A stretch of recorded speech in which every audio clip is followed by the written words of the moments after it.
Okay so good morning dear friends. तो गई Kalna lecture में આપણે મોલ સંકલ્પના અને એની ગણતરી જોઈ હતી। આજે આપણે જોઈશું કે મોલ સંકલ્પના ના દાખલા ઉપરાંત બંધારણીય તત્વોની ટકાવારી અને આણી સૂત્ર છે। તો આપણે લાસ્ટ લેક્ચરમાં જોયું હતું કે 1 મોલ બરાબર શું થશે। ધ્યાન આપજો, આ સંબંધ બહુ જરૂરી છે કે 1 મોલ બરાબર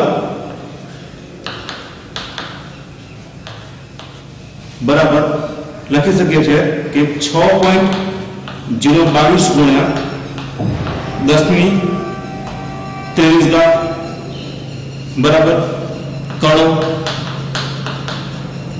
ઉપરાંત એક બીજો સંબંધ લખું છું, અહીંયા લખું છું કે STP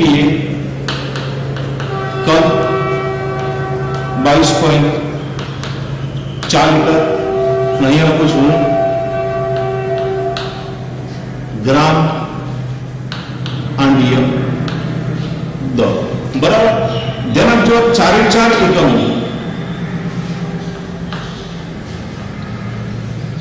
ના મૂલ્યો આપણે સમાન થાય છે। એટલે કે 1 મોલ બરાબર આને કહેવાય છે આપણે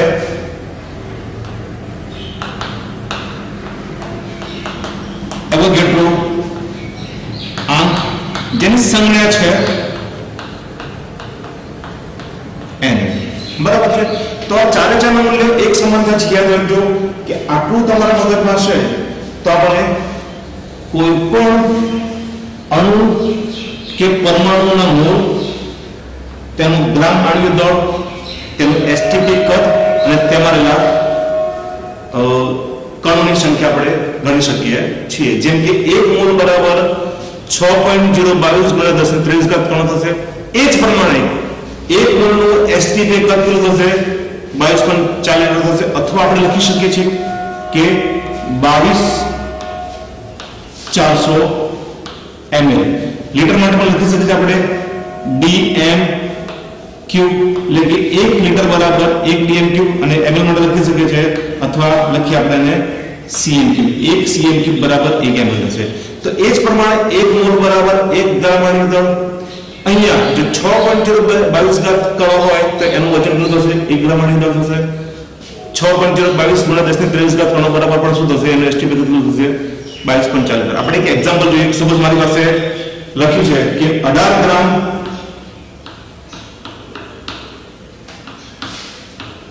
H2O એટલે શું? એટલે વોટ? તો પ્રથમ આપણે જોયું છે મોલ શોધીએ। તો 18 ગ્રામ H2O ના મોલ બરાબર લખી શકીએ આપણે અહીં આવે કે H2O નું વજન ભાગ્યા H2O નું આણ્વીય દળ। ધ્યાન આપજો મિત્રો, અહીંયા તમને કે એનું વજન આપ્યું છે 18 ગ્રામ અને અણુ પર આપણે શોધી શકીએ છીએ। તો લખી શકીએ પ્રમાણે કે H2O નું વજન છે 18 ગ્રામ છે। ચલો છેદમાં આપણે જોઈ શકીએ છીએ કે H2O નો આપણે જો આણ્વીય દળ, તો આપણને ખબર છે કે H2O માં 2 H પરમાણુ છે અને 1 O પરમાણુ છે। આપણને H નું વજન ખબર છે 1 ગ્રામ છે અને O નું આપણને ખબર છે 16 ગ્રામ। તો એ પ્રમાણે થાય 2 + 16 બરાબર શું થશે? 18 ગ્રામ। તો આપણે મૂલ્ય મૂકી શકીએ, છેદમાં શું થશે? 18 ગ્રામ પ્રતિ મોલ બરાબર શું થશે? 1 મોલ। ઓકે, 1 મોલ તમારે શું મળી ગયો? H2O। તો એ સિમ્પલ લખી શકીએ પ્રમાણે તો 1 મોલ H2 બરાબર શું થશે? તો 1 મોલ H2O બરાબર 6.022 ગુણ્યા 10⁻23 H2O ના અણુ, મતલબ 1 મોલ પાણીમાં H2O ના આટલા અણુ હોય છે। એ જ પ્રકાર બીજો સંબંધ લખીએ કે 1 મોલ H2O બરાબર એનું વજન છે 18 ગ્રામ પ્રતિ મોલ. આ શું છે મોલ? તો આને કહેવાય છે ગ્રામ મોલિક્યુલર માસ. એ જ પ્રમાણે ત્રીજો સંબંધ જોઈએ કે 1 મોલ H2O નું 1 મોલ H2O નું STPA કદ બરાબર શું થશે? તો એ થશે 22.4 મીટર,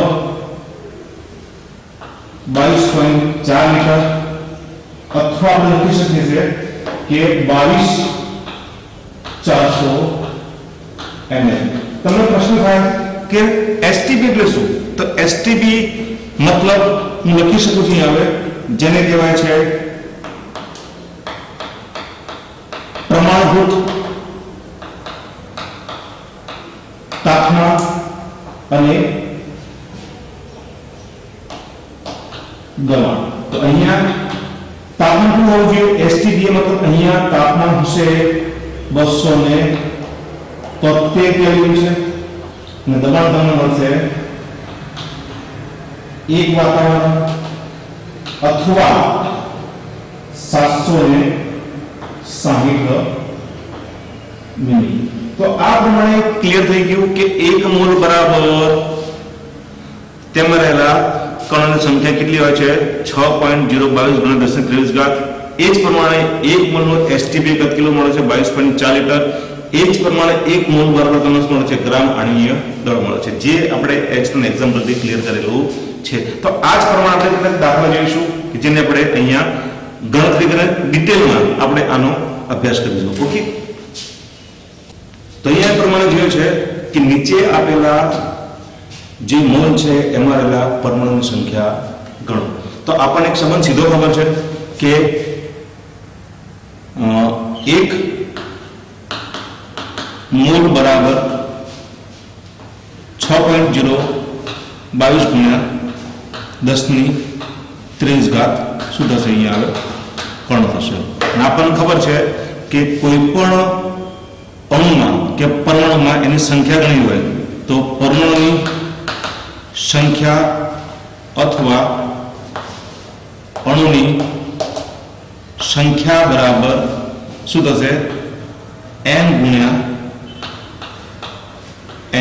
આ n કોણ છે? તો n એ મોલ સંખ્યા છે અને એને ખબર છે જેને કહેવાય છે આપણે એવોગેડ્રો આંક કહેવાય છે, અને જેનું મૂલ્ય આપણને ઉપર આપેલું છે કે 6.022 × 1023 ઘાત. તો અહીંયા આપણી પાસે નંબર 1 છે કે 1 મોલ N2. તો આપણને નંબર 1 માં જોયું છે કે 1 મોલ N2 બરાબર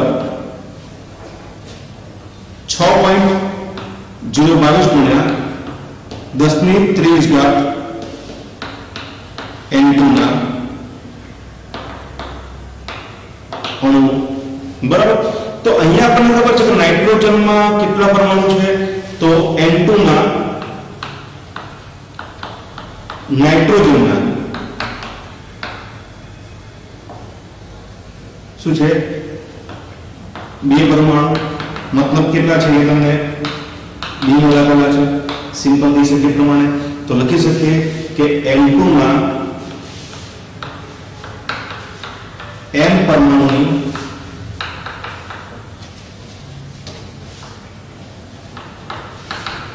સંખ્યા બરાબર શું થશે? n ગુણ્યા શું થાય? તો Na. n કોણ છે? તો મોલ છે. તમને મોલ કેટલા આપેલા છે? 2. મૂલ્ય મૂકી શકીએ પ્રમાણે કે 2 ગુણ્યા 6.022 ગુણ્યા 1023 ઘાત. તો આપણને મૂલ્ય મળશે 1.204 ગુણ્યા 1023 ઘાત. કોણ થશે? n ના પરમાણુ થશે. કોનામાં? તો 1 મોલ નાઇટ્રોજનમાં n ના પરમાણુ કેટલા થશે? 1.204 ગુણ્યા 1023 ઘાત. એ જ પ્રમાણે આપણી પાસે બીજું મૂલ્ય છે. સૂત્ર છે 1 મોલ ફોસ્ફરસ. બરાબર. તો અહીંયા ખબર છે કે 1 મોલ ફોસ્ફરસ એટલે શું? તો 1 મોલ ફોસ્ફરસ એટલે કે P4 માં શું હશે તો 6.0 22 ગુણ્યા 10⁻³ કોણ હશે તો P4 માં શું હશે અણુ હશે બરાબર તો અહીંયા આપણને ખબર છે કે P4 છે તો P4 માં એના કેટલા પરમાણુ છે આપેલા છે 4 છે તો લખી શકીએ પ્રમાણે કે P4 માં P4 એટલે કે ફોસ્ફરસ અણુમાં P ના 4 મોલ છે therefore લખી શકીએ કે P4 માં P પરમાણુની સંખ્યા કેટલી થશે તો n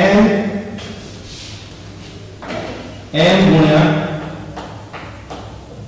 n થશે તો અહીંયા ખબર છે કે 4 પરમાણુ મતલબ શું છે આપણા 4 ગુણ મળે તો લખી શકીએ પ્રમાણે તો 4 ગુણ્યા 6.0 22 ગુણ્યા 10⁻³ તો એ પ્રમાણે ગણતરી કરો તમને શું મળે છે 6 × 24 2.408 ગુણ્યા 10⁻³ P4 ના P ના પરમાણુની સંખ્યા થશે એકવાર જોઈએ ગણતરી કેટલી છે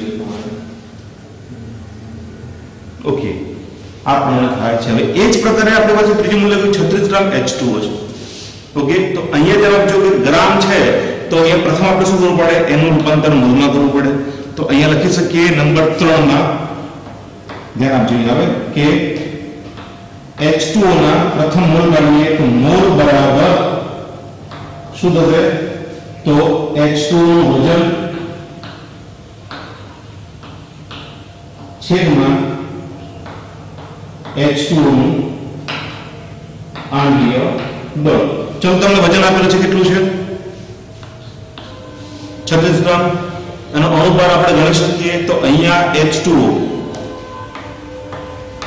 બરાબર 2H વત્તા 1O બરાબર આનો તમને પરમાણુ ભાર ખબર છે 1 છે 2 કૌંસમાં 1 વત્તા 1 કૌંસમાં O નો 16 છે તો ટોટલ તમારું શું થશે 16 ગ્રામ પ્રતિ મોલ થાય તો આપણે મૂલ્ય મૂકી શકીએ પ્રમાણે તો શું થશે તો અહીંયા થશે 36/18 બરાબર શું થાય 2 મોલ મતલબ આપણે શું કરવાનું છે 2 મોલ પાણીમાં રહેલા પરમાણુની સંખ્યા ગણો તો અહીંયા લખી શકીએ કે 2 મોલ બરાબર શું થશે 2 મોલ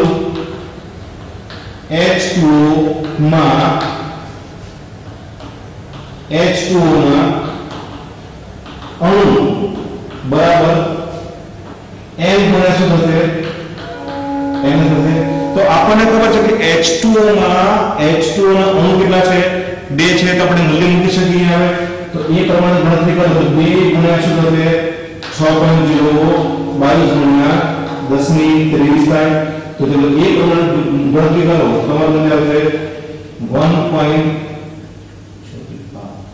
1.2044 into 10⁻23 શું થશે H2O ના અણુ થાય ચલો આપણે શું કરીએ એ જ પ્રકારે H2O માં આપણે શું ગણવાનું છે નંબર ઓફ એટમ્સ ગણવાના છે તો અહીંયા આપણને ખબર છે કે એક મોલમાં કેટલા પરમાણુ છે 3 તો 2 મોલમાં કેટલા થશે 6 પરમાણુ થાય તો સિમ્પલ છે 2 મોલ H2O ના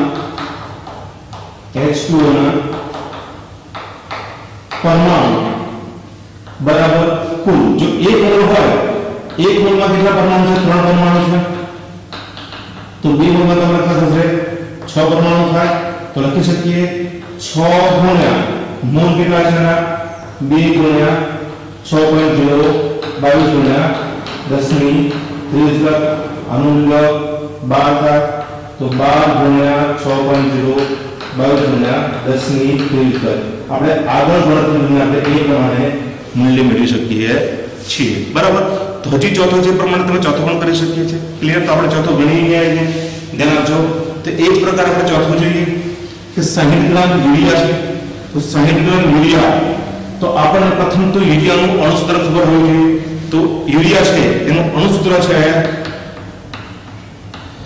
NH2CO NH2 ધ્યાન આપજો હવે તો એ પ્રકારે જોઈએ તો યુરિયામાં આપણે શું શોધી પહેલા તો મોલ શોધીએ तो लखी सकीए कि यूरिया मोल बराबर लखी सकीए कि आपेल यूरिया वजन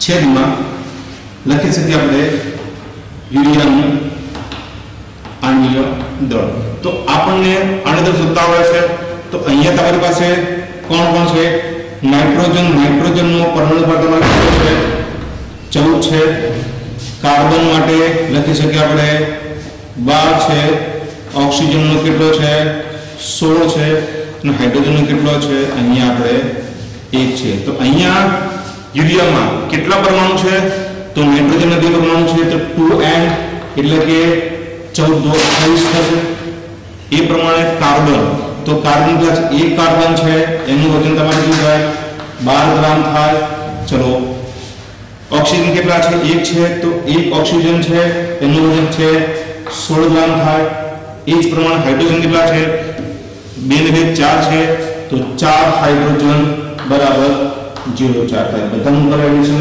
તો 6 ને 4 10 ને 5 20 ની 0 વધી 1 2 ને 4 ને વધી સોરી 2 बिंदु 4 में 6 तम શું મળે 60 ગ્રામ પ્રતિ મોલ એનું શું મળ્યું વજન મળ્યું તો આપણે આ મૂલ્યને મૂકી શકીએ છીએ તો સિમ્બલ કરો ગણતરી વજન તમને આપે 60 છેદમાં 60 બરાબર શું થાય છે 1 મોલ થાય ઓકે ચલો આપણે લખી શકીએ કે 1 મોલ યુરિયા બરાબર શું થાય તો ખબર છે કે 6.0 22 ગુણ્યા 10 ની 23 बार શું થાય યુરિયાના અણુ થાય ક્લિયર હવે ધ્યાન આપજો આપણે યુરિયા છે તો યુરિયાનું સૂત્ર ખબર છે કે NH2CONH2 તો અહીંયા આ પ્રકારના યુરિયાના અણુમાં કેટલા પરમાણુ છે તો ગણતરી કરો 2 નાઇટ્રોજન 1 ઓક્સિજન 1 કાર્બન અને 4 હાઇડ્રોજન તો કુલ તમારા પરમાણુ થશે 4 ને 5 ને 6 ને 2 8 परमाणु તમારા થાય તો આપણે એ પ્રમાણે લખી શકીએ કે 1 મોલ યુરિયામાં રહેલા પરમાણુની સંખ્યા બરાબર શું થશે તો અહીંયા કુલ આપણે 8 આઇટમ 8 મોલ કહેવાય કે ન કહેવાય તો એ પ્રમાણે શું થશે n ગુણ્યા n × તો અહીંયા ગણતરી કરો 8 ગુણ્યા શું થશે 6.022 गुणिया 10 ની 30 का શું થશે યુરિયામાં શું થાય n ના પરમાણુ એ પ્રમાણે તમે ગણતરી કરી 8 × 47 4 પોઈન્ટ સમથિંગ તમારા 4.8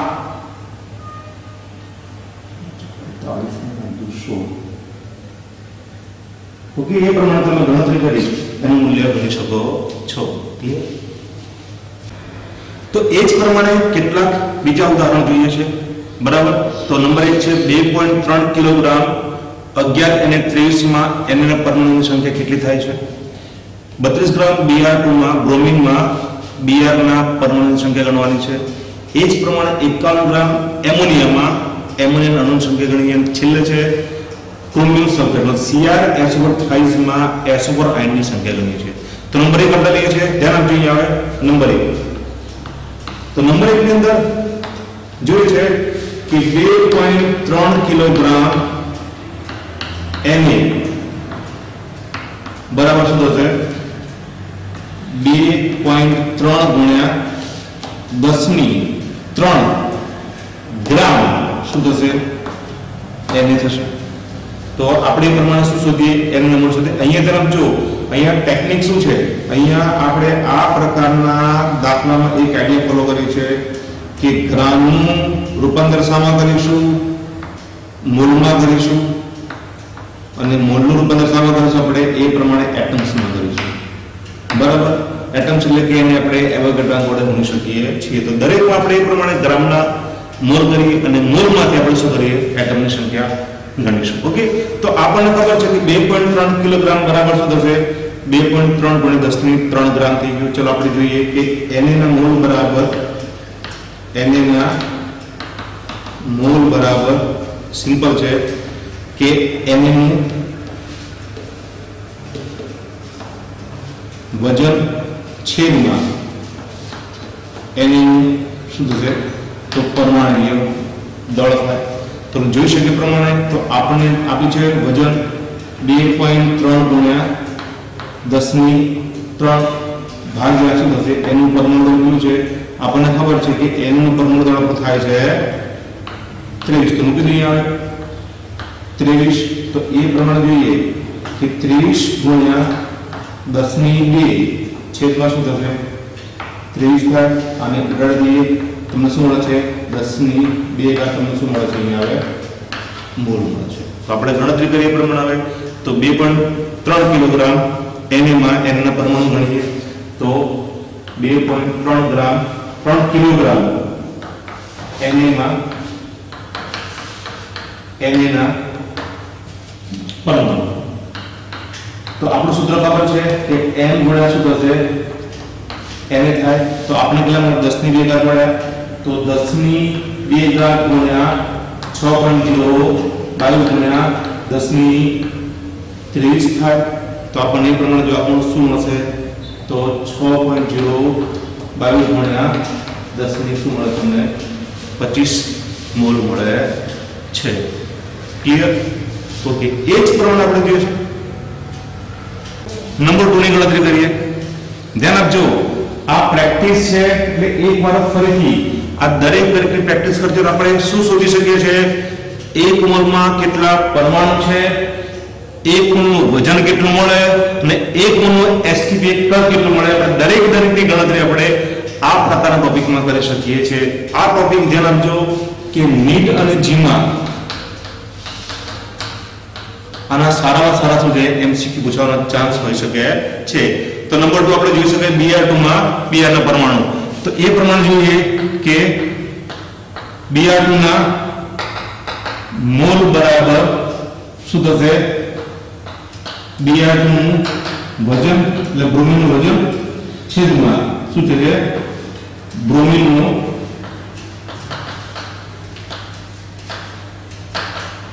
આણ્વીય દળ। ચલો, તો Br નું એટમિક માસ અહીંયા લખેલું છે કેટલું છે, 80। કેટલા મોલ છે, 2। એટલે તમારું વજન કેટલું થશે પ્રમાણે 2 × 80 બરાબર। સોરી, અહીંયા ઉપર આવશે વજન, તો 32 આપેલું છે। તો 32 છેદમાં 8 × 16 કેટલું થાય, 160 ગ્રામ પ્રતિ મોલ થાય। અહીંયા વજન ગ્રામમાં છે, તો તમને એ પ્રમાણે 16 × 32 એટલે કે 0.2 મોલ। ઓકે, તો અહીંયા લખી શકીએ કે Br2 ના Br ના 2 પરમાણુ છે, એટલે કે અહીંયા લખી શકીએ કે Br ના શું છે, Br ના શું મળે આપણને, બ્રોમિન ના 2 મોલ લખી શકાય। તો લખી શકીએ પ્રમાણે કે અહીંયા Br2 ના બ્રોમિન પરમાણુની સંખ્યા બરાબર n ગુણ્યા Na। તો આપણે ગણતરી કરી બ્રોમિન ની અંદર જોઈ શકીએ કેટલા મોલ પરમાણુ છે, 2 મોલ તમને શું આપ્યા છે, Br તો મૂલ્ય મૂકી દઈએ પ્રમાણે આપણે અહીંયા તો શું થશે, 2 ગુણ્યા 6.0 ગુણ્યા 10³ શું થશે, Br પરમાણુ। તો આપણે એ પ્રમાણે થાય 6 × 12 એટલે 1.2044 ગુણ્યા શું થશે, 10³ Br પરમાણુ છે। હવે એ જ પ્રમાણે નંબર 3 આરાધ્ય ગણી શકો છો। પહેલા આપણે શું શોધીએ, તો અહીંયા 51 ગ્રામ એમોનિયામાં એના અણુ ગણવાના છે। તો એ જ પ્રકાર શું કરીએ, કે આનું ગ્રામમાં વજન થી મોલ બનાવી અને મોલમાંથી આપણે શું શોધીએ, एमआरएल अणु के परमाणु संख्या गणी શકીએ છીએ तो આપણે જોઈ શકીએ અહીંયા કે એકાવન ગ્રામ છે तो एमोनियम मोल परमाणु શું થશે तो सिंपल એનો વજન તમને કેટલું છે ડાયરેક્ટ મૂકી શકીએ હવે 51 છેદમાં એનો આણ્વિક કેટલું થશે तो અહીંયા નાઇટ્રોજન એક છે એટલે 14 વત્તા હાઇડ્રોજન 3 બરાબર શું થાય છે 17 આ બધું નહીં આવે 17 तो 17 તો 51 તમને શું મળે છે 3 મોલ ओके कभी गणतरी तो NH3 માં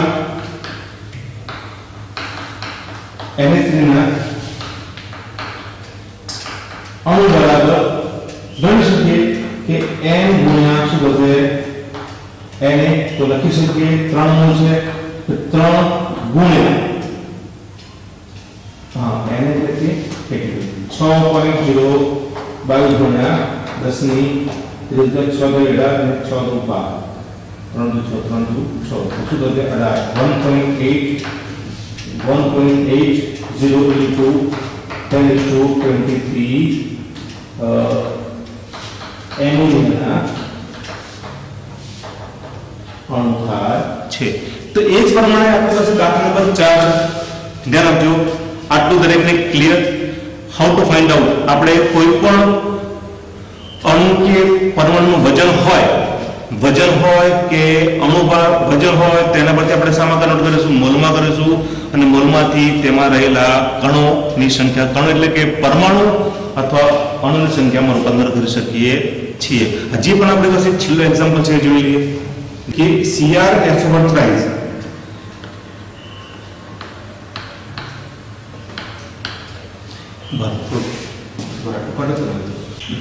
ओके नंबर 4 છે આપણી પાસે કે 4.3 ગ્રામ CrSO3 માં SO4-2 આયનની સંખ્યા ગણીએ તો આપણે પહેલા શું કરીએ એના મોલ શોધીએ કેમ કે આપણું આઈડિયા તમને ખબર છે શું કરીશું કે ગ્રામનું રૂપાંતર શામાં કરીએ આપણે મોલમાં કરીશું અને મોલમાં આપણે શું મેળવ્યું છે તો એના પરમાણુ સંખ્યા આપણે ગણતરી કરી શકીએ છીએ તો આપણે પહેલા શું કરીએ એની મોલ શોધીએ તો Cr2 SO4 ના મોલ બરાબર ગણી શકીએ છે કે CrSO4 નું વજન છેદમાં Cr2 SO4 નું આણ્વીય દળ ચલો આપણે પહેલા શું શોધીએ એનું આણ્વિક દળ શોધીએ તો CrSO4 માં કેટલા મોલ Cr છે 2 મોલ Cr બરાબર તમને ક્રોમિયમ નું પરમાણુ દળ આપ્યું છે કેટલું છે 52 છે તો લખી શકીએ આપણે અહીંયા લખી લઈએ કે 2 Cr બરાબર 2 ગુણ્યા કેટલા છે તમને આપેલા છે ત્યાં 52 તો આપણે મૂકી શકીએ અહીંયા 52 ગ્રામ બરાબર 104 ग्राम चलो कितना सल्फर છે 3 છે તો અહીંયા લખીએ 3 મોલ સલ્ફર છે તો 3 ગુણ્યા શું થશે 32 ગ્રામ બરાબર 16 તો તમને મળે છે 96 ગ્રામ મળે એ જ પ્રમાણે નંબર 3 ઓક્સિજન કેટલા છે 4 તરી 12 તો 12 ઓક્સિજનનું વજન બરાબર 12 ગુણ્યા 16 ગ્રામ તો આ પ્રમાણે તમે ગણતરી કરો તો લગભગ તમને આનું મૂલ્ય મળશે 100 કેલ્ક્યુલેશન લગભગ આનું મૂલ્ય મળશે તમને 12 આ કાઢા દીધી તો 192 ગ્રામ આપણે સરળ કરીએ 6 4 10 ને 12 બધી 1 9 9 18 19 9 ને 392 ગ્રામ તમને વજન મળશે એટલું વચ્ચેનું કટ કરો 13 ગ્રામ છેદમાં એનું અણુભાર છે 392 ગ્રામ પ્રતિ મોલ તો એ પ્રમાણે તમને મૂલ્ય મળે છે કરો ગણતરી તમને મૂલ્ય મળે 0.0365 મોલ તમને અહીંયા મળે છે ક્લિયર તમને શું મળી ગયા CrSO3 ના મોલ મળી ગયા હવે ધ્યાન આપજો કે આ પ્રકારના સૂત્રમાં આપણે જોઈએ Cr2 છે ને તો Cr2 SO4 થ્રાઇસ ના આપણને શું છે 3 મોલ કોણ છે 3 મોલ કોણ છે SO4 -2 તો લખી શકીએ અહીંયા આવે એ પ્રમાણે ગણતરી કરો કે SO4 -2 ની સંખ્યા બરાબર 3 ગુણ્યા 0.0365 ગુણ્યા એવરેજ નંબર 6.022 ગુણ્યા 10 ની 30 બરાબર આપણને ગણતરી કરી આપણે આન્સર મેળવી શકીએ છીએ તો આ પ્રકારે તમે મોલ સંકલ્પનામાં ધ્યાન આપજો કે મોલ સંકલ્પનામાં આપણે કોઈ પણ અણુ કે પરમાણુ હોય તો તેમાં રહેલા મોલ પરથી તેમાં કેટલા પરમાણુ છે અણુ કે પરમાણુની સંખ્યા ગણી શકીએ છીએ આ ઉપરાંત આપણે એક મોલનું તેનું STPA પદમાં રૂપાંતર કરી શકીએ છીએ એ જ પ્રમાણે તમે એક મોલનું શું છે ગ્રામ આણ્વિક દળ શોધી શકો છો તો આ ટોપિકમાં મોલ શબ્દનામાં આપણે દરેક રૂપાંતર આપણે કરેલા છે ઓકે ક્લિયર